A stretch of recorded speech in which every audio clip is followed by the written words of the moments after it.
내용에 들어가기 전에 지난 시간에 이 도시개발구역의 지정 고시의 효과 중에 도시개발구역에서의 행위 제한 내용으로 건공, 물 이러한 일반적인 허가 대상 외에 건축물의 대수선, 용도 변경, 중목의 벌채 및 식채 등의 행위를 하려는 자는 이제 허가를 받아야 된다, 이런 내용을 말씀드렸었는데요. 내용이 빠진 건 아니지만 조금 더 추가 설명을 할 부분이 있어서 언급하고 그리고 원래 진도로 들어가도록 하겠습니다. 여기서 이제 건축물의 대수선이 나왔는데요. 이거를 할 때도 이제 허가를 받아야 된다라는 거죠. 그런데 이후에 나오는 도시 및 주거환경 정비법에서는 그 행위 제한 내용에 이 대수선이 빠져 있어요. 그래서 그것과 비교하면서 이 내용을 학습을 하셔야 되는데, 왜 그러면 도시개발구역에서는 대수선을 하려고 그러면 허가를 받아야 되느냐? 도시개발법의 성격을 알면은 이해할 수가 있어요. 이 도시개발법이라는 것은 어떤 일정한 토지를 다 밀어버리고 새로운 도시를 만드는 게 목적이잖아요. 그런데 그 구역 안에 있는 어떤 건축물이 대수선을 내서 다시 수명을 연장한다. 그거는 이제 환영받지 못하는 행위죠. 다 밀고 새로운 도시를 만들어야 되는데, 그러므로 이 대수선을 한다고 할 때는 이제 그럴 만한 충분한 이유가 있을 때 허가를 해주겠다는 거예요.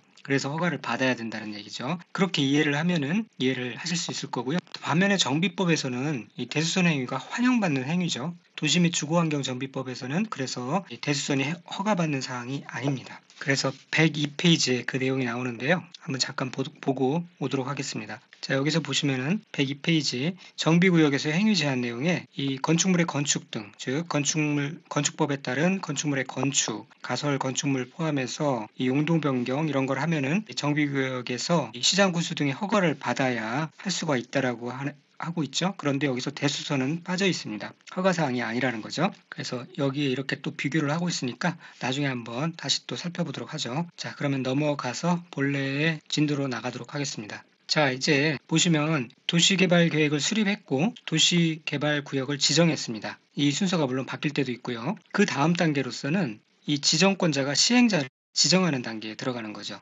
그래서 오늘 살펴볼 내용은 시행자를 어떻게 지정할 것인가 하는 내용입니다. 자, 도시개발사업의 시행자는 다음의 자 중에서 지정권자가 정한다. 지정권자는 시도지사, 대도시시장, 국토교통부 장관이었죠. 그런 사람들이 요 도시개발사업의 시행자를 지정한다는 건데, 그 대상이 되는 사람은 공공사업 시행자, 민간 시행자 또는 공동출자법인인 공공 또는 민간사업 시행자, 이렇게 세 가지 시행자가 존재할 수 있어요. 자, 먼저 공공사업 시행자로는 국지, 공정지, 여기서 이제 출연하죠. 국지, 공정지, 국가 또는 지방자치단체, 공공기관, 정부 출연기관, 지방공사 등이 있습니다. 자, 국가는 뭐 국가고요. 그 다음에 지방자치단체는 광역자치단체와 기초자치단체가 있죠. 그래서 광역자치단체는 특별시, 광역시, 특별자치시, 특별자치도 그런 데를 말하고, 기초자치단체는 시군구를 말합니다. 그리고 공공기관은 한국토지주택공사, 한국수자원공사, 한국농어촌공사, 한국관광공사,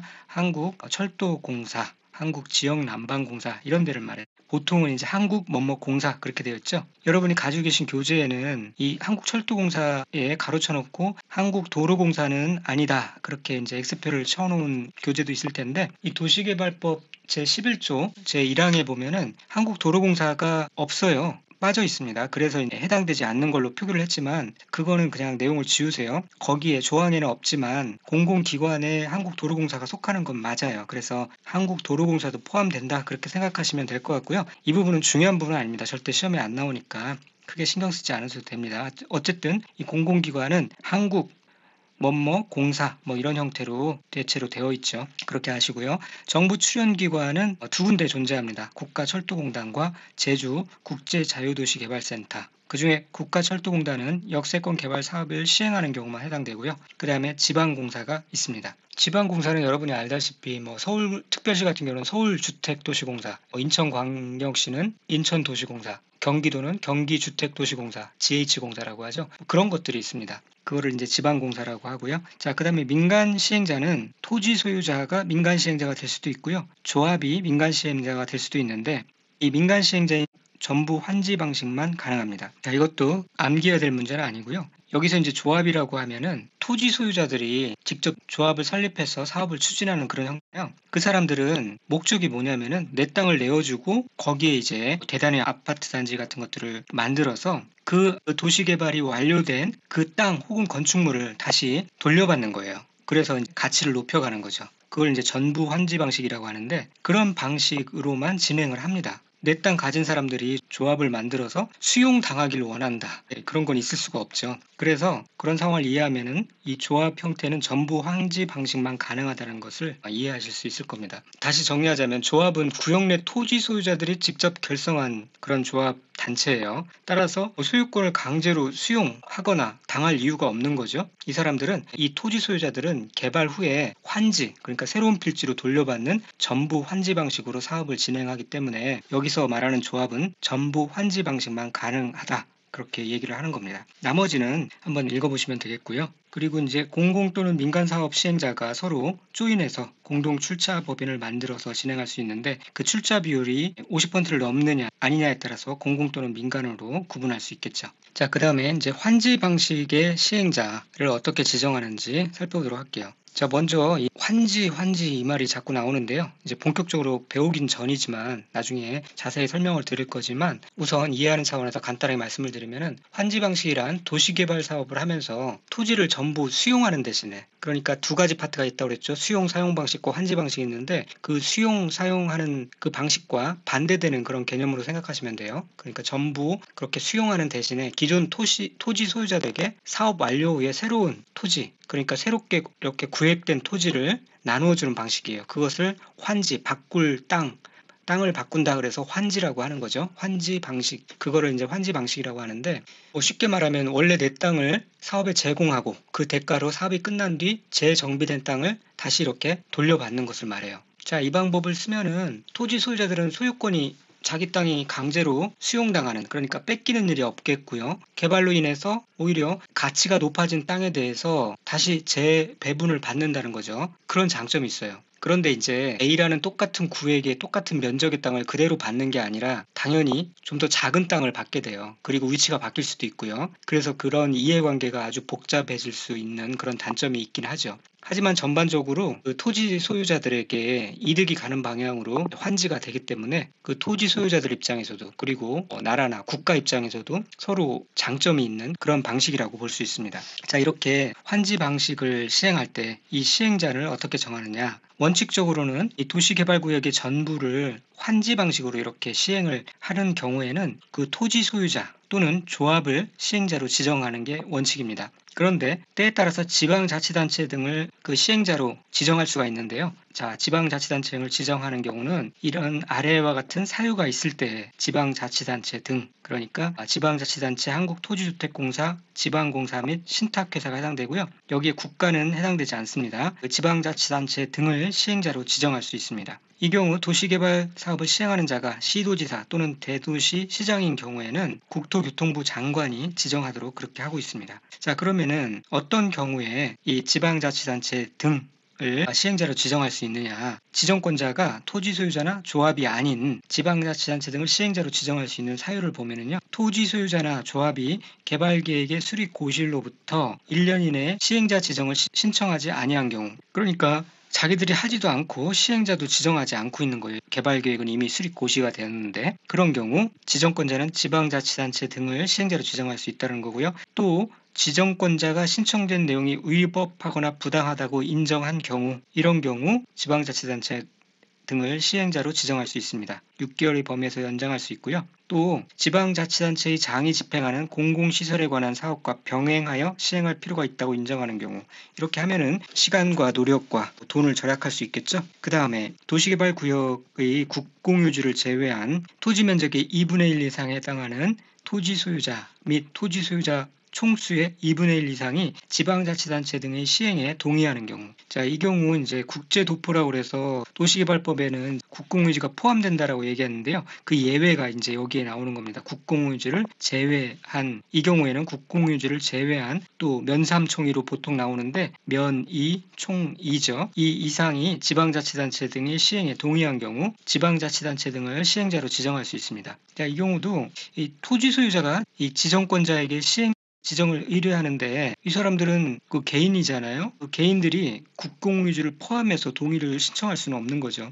그래서 여기까지 이제 시험에는 나오기는 좀 어려운 상황이긴 하지만 어쨌든 전부 환지 방식으로 시행할 때는 토지 소유자 또는 조합을 시행자로 지정한다는 부분 반드시 알고 있어야 되고, 예외적으로 이러이러한 사유가 있을 때 지방자치단체 등 여기에 이제 국가는 포함되지 않고요. 이 사람들을 시행자로 지정할 수 있다는 사실, 여기까지는 꼭 알고 계셔야 됩니다. 그 다음에 시행자도 중간에 사정이 있으면 변경할 수가 있어요. 시행자가 뭔가 잘못을 한 경우 변경할 수 있겠죠. 자, 어떤 경우냐? 도시개발 사업에 관한 실시계획의 인가를 받은 이후에 2년 이내에 사업을 착수하지 아니한 경우, 그 다음에 행정처분에 의해서 시행자의 지정이나 실시계획의 인가가 취소된 경우, 시행자의 부도파산 그 밖의 사유로 도시개발 사업의 목적 달성이 어렵다고 인정되는 경우, 또 도시개발구역의 전부를 환지 방식으로 시행하는 경우로서 원칙적 시행자인 토지 소유자 또는 조합이 도시개발구역 지정의 고실로부터 1년 이내에 도시개발 사업에 관한 실시계획의 인가를 신청하지 아니한 경우, 이런 경우는 시행자를 바꿔서라도 변경해서라도 계속 진행할 수 있도록 해야 된다는 거죠.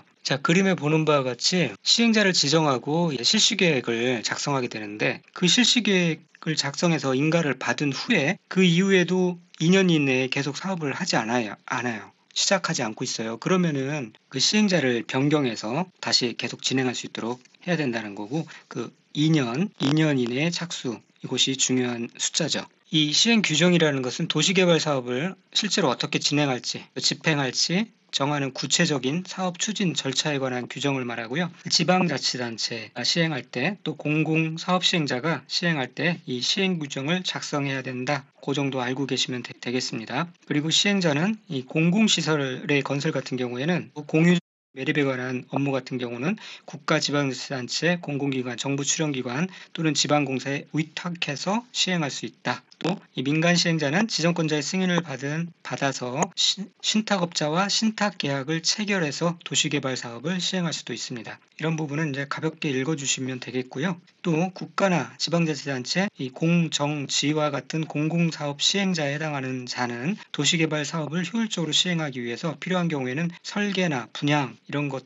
등 도시개발 사업의 일부를 주택건설 사업자 등으로 하여금 대행하게 할 수 있습니다. 그 대행 범위는 부지 조성공사나 실시 설계나 그 다음에 기반시설 공사나 조성토지의 분양 이런 것들을 대행하게 할 수 있다는 거고요. 여기서 이제 그래서 이 대행을 하면은 뭔가 입주민 입장에서는 부실 기분이 들죠.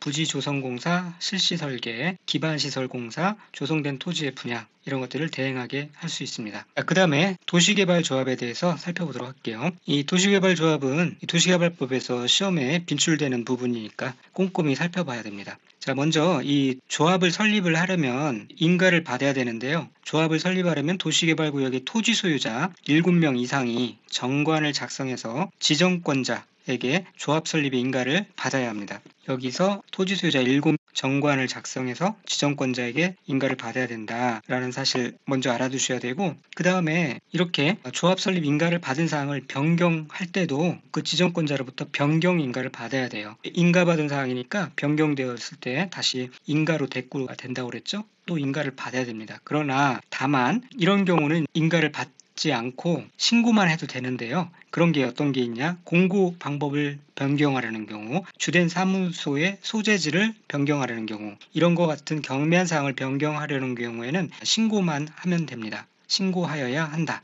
여기서 이거를 인가받아야 된다 라고 해서 자주 나오죠. 시험에 자주 나온 빈출 부분입니다. 그래서 이 도시개발조합에서 공주, 병, 이 변은 신고해야 된다. 그렇게 암기를 하시면 되겠습니다. 공고 방법을 변경하는 경우, 주된 사무소의 소재지를 변경하는 경우 신고해야 합니다. 그러니까 이것들은 별로 큰 문제가 아니라는 거죠. 그리고 이렇게 이제 인가를 신청할 때, 조합 인가를 신청할 때 동의를 받아야 되는데, 그 동의 요건이 토지 면적의 3분의 2 이상에 해당하는 토지 소유자와 토지 소유자 총수의 2분의 1 이상의 동의를 받아야 합니다. 토지 소유자와 토지 소유자 총수의 2분의 1 이상의 동의를 받아야 합니다. 자, 이때 이제 동의자를 산정할 때 도시개발 구역의 토지 면적을 산정하는 경우 국공유지를 포함해서 산정하고, 국제도포였죠. 그 다음에 똑같은 내용을 계속 반복합니다. 1필지의 토지 소유권을 여럿이 공유하는 경우 1인을 해당 토지 소유자로 볼 것, 그러나 아파트 같은 집합건물의 소유 및 관리법에 따른 구분 소유자는 각각을 토지 소유자 1인으로 본다. 그 다음에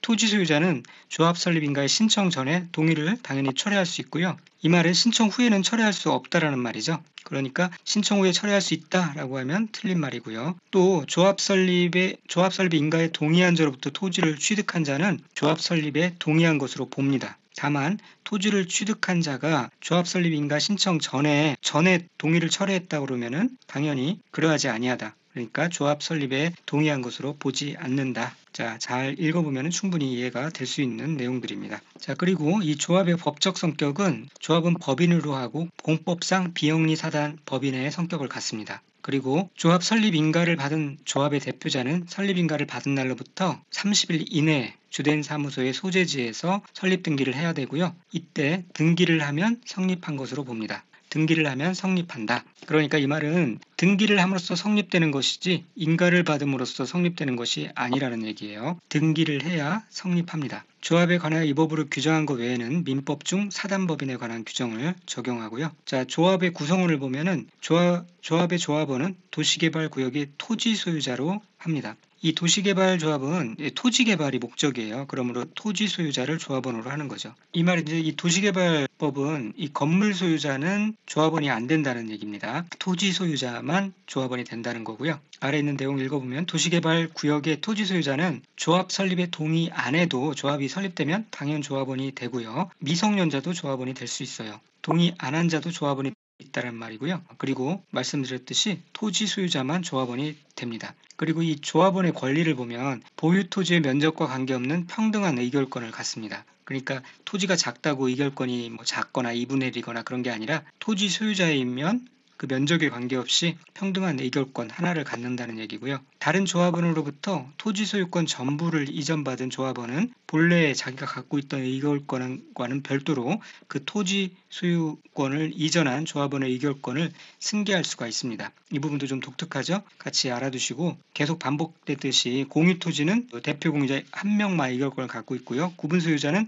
구분소유자별로 의결권을 갖고 있고요. 공람 공고일 이후에 구분소유권을 분할하여 소유권을 취득한 자는 이거는 냄새나죠? 그래서 의결권을 주지 않습니다. 후에 됐기 때문에요. 그리고 이 조합원들은 조합의 운영 및 도시개발 사업의 시행에 필요한 경비를 서로 부담합니다. 그리고 조합은 이제 조합장 1인과 이사, 감사 등 이렇게 구성을 하고요. 당연히 이 조합의 임원은 의결권을 가진 조합원이어야 돼요. 왜 의결권을 가진 조합원이라고 그러냐면은 토지 공유자 중에는 의결권이 없는 조합원도 있을 수 있으므로 그래요. 그리고 정관으로 정한 바에 따라서 총회에서 선임을 합니다. 그리고 이 조합의 임원은 그 조합의 다른 임원이나 직원을 겸할 수가 없도록 그렇게 하고 있습니다. 자, 그 다음에 조합 임원의 결격사유. 이런 데 해당되는 자는 조합의 임원이 될 수가 없습니다. 즉 피성년 후견인, 피한정 후견인 또는 미성년자. 아까 미성년자는 조합원이 될 수 있다라고 그러겠죠. 그러나 조합 임원은 될 수 없고요. 파산 선고를 받은 자로서 복권되지 아니한 자 될 수 없고요.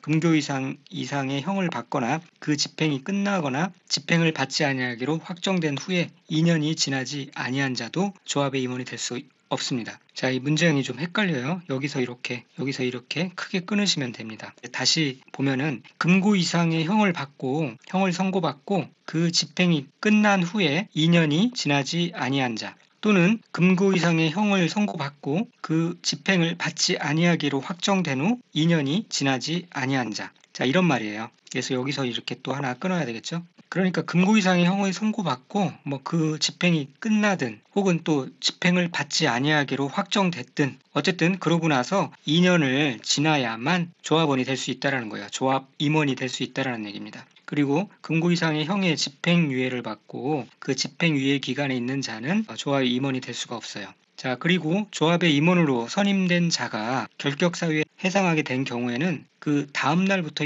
임원의 자격을 상실합니다. 여기서 비교할 것이 정비법에서 나오는 조합 임원은 임원 결격 사유 발생 시에 즉시 임원 자격을 상실해요. 그런데 도시개발법에서는 그 다음 날부터 상실하죠. 그래서 나중에 이제 정비법에서 다시 또 살펴볼 거지만 한번 비교를 해보면 이 도시개발법은 임원 자격 상실이 그 다음 날부터예요. 그러나 정비법에서는 즉시고요. 이 대위원회가 나오는데 좀 있다가 이 대위원회는 50인 이상의 조합일 때 둘 수 있다라고 하고 있고요. 정비법에서는 100인 이상의 조합일 때 두어야 한다. 그렇게 규정하고 있어요. 그래서 이렇게 암기 코드를 정해봤죠. 도다리가 50마리